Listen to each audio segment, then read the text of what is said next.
अस्सलाम वालेकुम, मेरा नाम अहमद फ़राज़ है और आज की इस वीडियो में हम देखेंगे कि डाटा और इन्फॉर्मेशन क्या होती हैं और इनका डिफरेंस देखेंगे। तो चलते हैं पहली स्लाइड पे।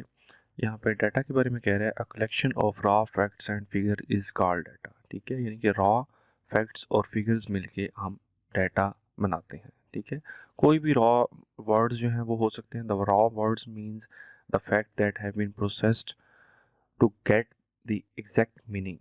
ठीक है, data is given to the computer for processing, data is collecting for different source. Collector data जो है वो कंप्यूटर को प्रोसेसिंग के लिए दिया जाता है। ठीक है, डाटा जो है वो एज ए इनपुट देने के लिए इस्तेमाल करते हैं, जिस पे कंप्यूटर जो है वो प्रोसेसिंग अप्लाई करता है। अब डाटा को जो है वो हम काफ़ी सोर्सेज से जो है वो ले सकते हैं। ठीक है, it is collected for different purpose, different purpose के लिए डाटा कलेक्ट किया जा सकता है। ठीक है, डाटा में हमारे पास नंबर्स हो सकते हैं। ठीक है, किसी का करेक्टर्स हो सकते हैं, करेक्टर्स वगैरह यानी कि ABCD वगैरह आ सकती है, कुछ सिंबल्स आ सकते हैं। ठीक है, यानी कि क्वेश्चन मार्क, जैसे ये हमारे पास एक सिंबल है, सेमी कॉलन और कॉलन, ये कॉमा एक सिंबल है। ठीक है, इस तरह के सिंबल्स आ सकते हैं, या कोई पिक्चर्स वीडियोस वगैरह भी हो सकती है, और ऑडियो की फॉर्म में भी डाटा हो सकता है। ठीक है, अब यहाँ पे जैसे एक डाटा की एग्जांपल में बताया गया कि student form, student admission form जो होता है। ठीक है, जब हम कोई भी यूनिवर्सिटी के एडमिशन ओपन होते हैं या कॉलेज के एडमिशन होते हैं, तो वो यूज़र का डाटा एक फॉर्म की मदद से लेती हैं। ठीक है, जिसमें यूज़र का नेम, फादर नेम, एड्रेस वगैरह उससे लिया जाता है। ठीक है, बाद में उस पर प्रोसेसिंग अप्लाई करके उससे जो है वो इंफॉर्मेशन निकाली जाती है। ठीक है, फिलहाल जो है डाटा जो है वो हम यूज़र का यहाँ से फॉर्म से लेते हैं एडमिशन के वक्त। ठीक है, the purpose of collecting this data is to maintain the record of the student during the study period in the college. ठीक है, इस डाटा को लेने का मकसद क्या होता है कि स्टूडेंट के रिकॉर्ड्स को मेंटेन किया जा सके during the study of the student. ठीक है, जब तक वो कॉलेज का हिस्सा है तो उसकी जो है रिकॉर्ड जो है उनको मेंटेन करना, उसके लिए हम ये डाटा जो है, या उसके लिए कॉलेज जो है ये डाटा लेती है। ठीक है, government collect the data of all citizens of all the country of the country during the census। this data is stored permanently and stored for different purpose। इसी तरह जो कह रहे हैं गवर्नमेंट सिटीजन का डाटा जो है लेती है, जैसे कि CNIC वगैरह। ठीक है, इसी तरह से डिफरेंट ऑर्गेनाइजेशन डिफरेंट पर्पस के लिए जो है वो डाटा ले सकती है। Different organisation conduct surveys to know the opinion of the people about their product. अब ऑर्गेनाइजेशन भी जो है डिफरेंट पर्पस के लिए ले सकती है कि उनका प्रोडक्ट सही है कि नहीं, उसके बारे में वो सर्वेस जो है वो कंडक्ट करवा सकती हैं। तो डाटा जो है वो एज ए इनपुट के लिए इस्तेमाल होगा, नंबर वन थिंग।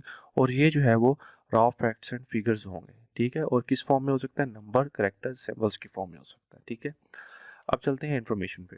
जब डाटा कोई प्रोसेसिंग अप्लाई की जाती है, यानी कि तो प्रोसेस्ड हो जाता है। ठीक है, तो data, the processed form of data is called information। Information is an organized and processed form of data। Data पे अगर हम कोई प्रोसेसिंग अप्लाई कर देते हैं और उसको ऑर्गेनाइज कर देते हैं तो वो हमारी इंफॉर्मेशन कहलाती है। Data is used as a input for the processing and information is the output of the processing. अगर हम प्रोसेसिंग में देखें तो डाटा जो है उसमें एज ए इनपुट के लिए लिया जाता है, उसके बाद प्रोसेसिंग होती है उस पर, और आउटपुट पे हमारे पास उस पर इंफॉर्मेशन आ जाती है। The information can be used again in the sum of other processing and will be considered as data in the processing। और एज वो कह रहा है कि वो इंफॉर्मेशन जो डाटा पे प्रोसेसिंग करके अप्लाई की गई, ठीक है, तो वो इन्फॉर्मेशन दोबारा एज ए इनपुट भी दी जा सकती है। जैसे कि यहाँ पे अभी स्टूडेंट के मार्क्स जो हैं वो हम वो एज ए डाटा लेते हैं। ठीक है, अगर उसी मार्क्स के टोटल मार्क्स कैलकुलेट करने हो, ठीक है, तो डाटा जो स्टूडेंट के मार्क्स होंगे उसके टोटल मार्क्स जो होंगे उस पर प्रोसेसिंग अप्लाई होगी, उसका एडिशन करना एक प्रोसेसिंग का अमल है, कैलकुलेट करना। जब वो प्रोसेस होके आ जाएंगे तो टोटल मार्क्स उसकी इंफॉर्मेशन कहलाएगी। ठीक है, अब चलते हैं कि इसकी जो है एग्जांपल्स देख लेते हैं। ठीक है, जैसे in colleges and university the raw facts about student are stored on admission form. जैसे मैंने आपको पहले भी बताया कि एडमिशन फॉर्म पे जो जितनी भी चीज़ें होती हैं वो उसका डाटा कहलाती है। The user may need a list of all the student who lived in Faisalabad. अगर हम इसी पे कोई सी प्रोसेसिंग अप्लाई कर दें कि मुझे सिर्फ उन स्टूडेंट्स का डाटा चाहिए, उन यूज़र्स का डाटा चाहिए जो फैसलाबाद से बिलोंग करते हैं, ठीक है, तो वो हमारे पास क्या हो जाएगी, वो लिस्ट जो है वो एज ए इंफॉर्मेशन कहलाएगी, क्योंकि उस पे, उस लिस्ट पे हमने डाटा को प्रोसेस कर दिया। ठीक है, हमें वो लिस्ट चाहिए थी जो कि फैसलाबाद से बिलोंग करते हैं स्टूडेंट, तो उस डाटा पे हमने प्रोसेस कर दिया, फैसलाबाद को एक जो है चेक लगा के सिर्फ फैसलाबाद वाले ही लिस्ट उसकी बना के दें तो उस पर जो है वो प्रोसेसिंग अप्लाई हो तो वो हमारे पास इंफॉर्मेशन बन गई। ठीक है, इसी तरह से हमारे पास डिफरेंट ऑर्गेनाइजेशन पे भी जो है वो लिटरेसी रेट निकालना हो तो वो उसका एक ऑर्गेनाइजेशन का जो है वो इंफॉर्मेशन बन जाएगी। ठीक है, and organisation use to opinion of the student. Same इसी तरह से जो है किसी भी डाटा पे उस पर अगर प्रोसेसिंग अप्लाई कर दी जाए तो वो इन्फॉर्मेशन जो है जैसे इंटरेस्ट रेट निकाला जाए उस प्रोडक्ट का तो वो उसकी इन्फॉर्मेशन जो है वो बन जाएगी। ठीक है, अब आते हैं इसके डिफरेंस पे कि डाटा और इन्फॉर्मेशन में डिफरेंस क्या है। तो पहला डिफरेंस ये है कि data is a raw facts and figure, जबकि इन्फॉर्मेशन जो है वो प्रोसेस्ड फॉर्म ऑफ डाटा है। ठीक है, दूसरा डिफरेंस ये है कि डाटा जो है वो एज ए इनपुट लिया जाता है, जबकि जो हमारे पास इन्फॉर्मेशन है वो आउटपुट के तौर पे हमारे पास आती है। ठीक है, information the output of the computer. Data is not very meaningful, अगर हम डाटा को देखा जाए तो डाटा इतना मीनिंगफुल नहीं होता, जबकि हमारे पास इंफॉर्मेशन जो है वो मीनिंगफुल होती है। ठीक है, ये नहीं है कि डाटा बिल्कुल ही जो है मीनिंगफुल नहीं होता, नॉट वेरी मीनिंगफुल। ठीक है, मीनिंगफुल होता है लेकिन वेरी मीनिंगफुल नहीं होता, जबकि इन्फॉर्मेशन जो है मोर मीनिंगफुल होती है। ठीक है, data is normally huge in its volume, data जो है उसका जो साइज़ है वो ज़्यादा हो सकता है, जबकि इन्फॉर्मेशन का साइज़ जो है वो शॉर्ट और उसका वॉल्यूम कम होता है। ठीक है, data is difficult or even impossible to reproduce. For example, it is very hard to reproduce the data of census if it's lost। वो कह रहे हैं जैसे कि हमारे पास स्टूडेंट एडमिशन फॉर्म्स में आ रहे हैं, ठीक है, और उनका डाटा मार्च से लॉस हो गया है, एडमिशन फॉर्म जो है वो लॉस हो गए हैं, तो उसका डाटा दोबारा लेना एक मुश्किल अमल है। ठीक है, सेम इसी तरह से इंफॉर्मेशन पे अगर वो इंफॉर्मेशन अगर लॉस हो जाती है तो हम डाटा पे दोबारा से रिकैलकुलेट करके वो डाटा वापस निकाल सकते हैं। ठीक है, data is use rarely, data को हम बहुत कम इस्तेमाल करते हैं, जबकि इंफॉर्मेशन हमारी फ्रिक्वेंटली यूज़ हुई जाती है। Data does not depend on information, data जो है इन्फॉर्मेशन पे डिपेंड नहीं करती क्योंकि डाटा एज ए इनपुट दिया जा रहा है। ठीक है, जबकि इन्फॉर्मेशन डाटा पे डिपेंड करती है, जिस टाइप का डाटा होगा वो प्रोसेस होगी, इन्फॉर्मेशन बनेगी। तो डाटा जो है वो इन्फॉर्मेशन पे डिपेंड नहीं करती लेकिन इन्फॉर्मेशन डाटा पे डिपेंड करती है। Data is not rarely use in decision making, data को डिसीजन मेकिंग के तौर पे यूज़ नहीं करते बल्कि इन्फॉर्मेशन को डिसीजन मेकिंग के तौर पे यूज़ करते हैं, यानी कि कोई डिसीजन लेना हो तो उसके लिए हम इन्फॉर्मेशन यूज़ करते हैं, ना कि डाटा को यूज़ करते हैं। ठीक है, उसके बाद हमारे पास आता है इंफॉर्मेशन प्रोसेसिंग साइकिल। अब ये क्या चीज़ है, ये कुछ स्टेप्स होते हैं जिसमें हम डाटा को इंफॉर्मेशन में कन्वर्ट करते हैं। इन स्टेप्स को इस सीरीज़ में अगर हम करेंगे तो उसको इंफॉर्मेशन प्रोसेसिंग साइकिल कहेंगे। A series of steps used to convert the data into useful information is called information processing cycle। ठीक है, the step in this cycle are performed in a specific sequence, एक sequence में करेंगे। ठीक है, जैसे यहाँ पे sequence जो है वो mention कर दिया कि पहले नंबर पे हम क्या करेंगे, इनपुट करेंगे कोई भी डाटा, दूसरे नंबर पे उस डाटा पे प्रोसेसिंग अप्लाई करेंगे, तीसरे नंबर पे उस डाटा की कोई भी आउटपुट आ जाएगी और चौथे नंबर पे जो आउटपुट आएगी वो उसको कहीं पे स्टोर कर देंगे। और इसी सीक्वेंस में अब इनपुट जो है वो हम डाटा को इनपुट करवाएंगे। ठीक है, प्रोसेसिंग उस पर होगी और उसकी आउटपुट जो है वो इन्फॉर्मेशन होगी और वो इन्फॉर्मेशन हम कहीं पे भी स्टोरेज डिवाइस में स्टोर कर सकते हैं। ठीक है, जैसे यहाँ पे बताया भी हुआ है, the first step of the information processing cycle is input, the computer accept data. In this step data consists of raw facts and figure, data is entered into the computer for processing, it is entered using different input device such as keyboard या mouse से हम जो है वो data enter कर सकते हैं। ठीक है, एज ए इनपुट।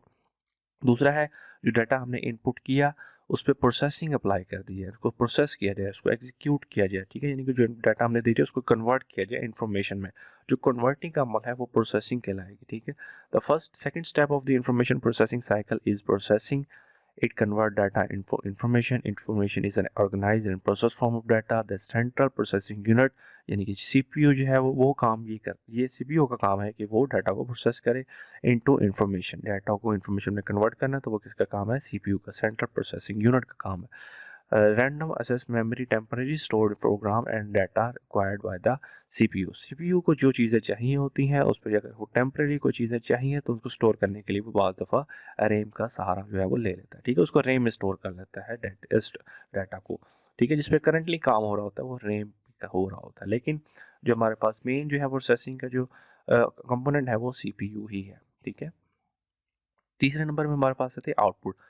जो जी हमारे पास तीसरा स्टेप है इंफॉर्मेशन प्रोसेसिंग साइकिल का, जब इंफॉर्मेशन पे जब हमारे पास डाटा पे जो है प्रोसेसिंग अप्लाई हो जाती है तो वो इंफॉर्मेशन बन जाती है और result as provided in this step, जो रिजल्ट है वो इस स्टेप में प्रोवाइड किया जाता है। It is perform using different output device such as monitor और प्रिंटर, कि हमने कोई भी इनपुट दिया, ठीक है, उस पर प्रोसेसिंग अप्लाई हुई और वो प्रोसेसिंग अप्लाई हो के हमारी आउटपुट डिवाइसेस पे शो हो जाएगा। तो ये हमारे पास आउटपुट आ जाती है, ठीक है। उसके बाद हमारे पास फोर्थ स्टेप है, जो हमारे पास इंफॉर्मेशन आ गई उसको कहीं पे स्टोर कर दिया जाए। It's to the fourth step of information processing cycle is storage.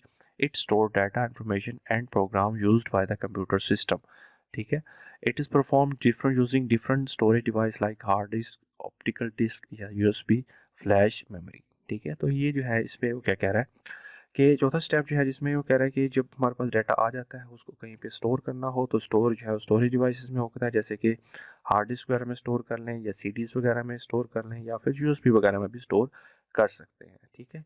अब यहाँ पे एक इमेज की फॉर्म में दिखाया हुआ है कि पहले जो है वो हम कोई भी इनपुट अप्लाई कर सकते हैं, ठीक है। एक्सेप्टिंग डाटा जो है वो हम उसके इनपुट के लिए देंगे। जब वो इनपुट जो है वो प्रोसेस होगी, कोई भी मशीन भी कर सकती है या ह्यूमन भी कर सकता है उसको प्रोसेस, फिर वो स्टोरेज डिवाइसेस में आ जाएगा, ठीक है। स्टोरेज डिवाइसेस में आने यानी कि जो आउटपुट है वो यहाँ पे स्टोर हो जाएगी और यहाँ पे जो रिज़ल्ट है उसको हम कहीं पे स्टोर भी करके दे सकते हैं, ठीक है। तो यहाँ पे वो सारी चीज़ें मेंशन की हुई हैं। और ये जो स्लाइड्स आज का इतना टॉपिक है, ठीक है। और ये स्लाइड जो है वो मैंने नीचे डिस्क्रिप्शन में मेंशन की हुई हैं, लिंक जो है आप वहाँ से ये स्लाइड जो है वो डाउनलोड भी कर सकते हैं। और अभी तक आपने मेरे चैनल को सब्सक्राइब नहीं किया तो मेरे चैनल को लाजमी सब्सक्राइब कर दें। शुक्रिया।